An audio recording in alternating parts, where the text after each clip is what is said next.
Dans cette vidéo, nous allons apprendre à tricoter le point diagonal incliné vers la droite. Je vous montrerai également comment savoir en un clin d'œil si vous devez décaler d'une maille ou non en début de point. Mais commençons par voir la manipulation à faire pour réaliser le point diagonal. Le principe consiste à croiser vos deux premières mailles afin de contrarier la colonne et former la diagonale. Commencez par tricoter les deux premières mailles ensemble sans les faire tomber de l'aiguille. Puis, séparez vos deux mailles et tricotez la première à l'endroit.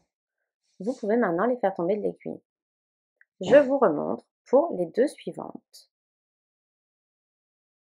Vous tricotez vos deux premières mailles ensemble à l'endroit sans les faire tomber de l'aiguille.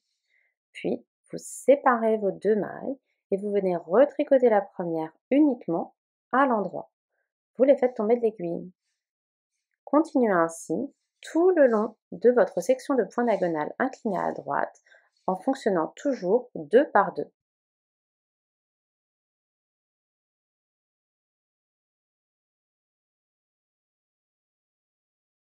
Au rang suivant, vous verrez que vos mailles sont positionnées deux par deux. Cela signifie que vous êtes sur un rang impair et qu'il faut tricoter toutes les mailles à l'endroit comme elles se présentent sans aucune manipulation supplémentaire. Je vais maintenant vous montrer comment voir s'il est nécessaire ou pas de décaler d'une maille avant de démarrer le point diagonal.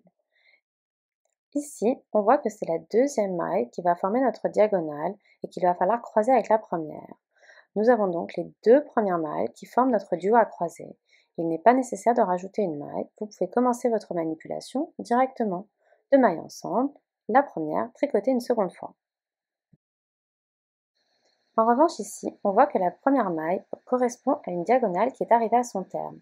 On ne peut plus la décaler car sinon elle passerait sur la torsade.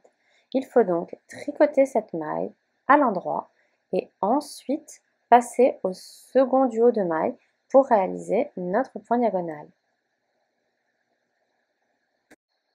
On tricote donc la première maille à l'endroit avant de réaliser notre manipulation pour les points diagonaux avec deux mailles ensemble et la première maille tricotée une seconde fois.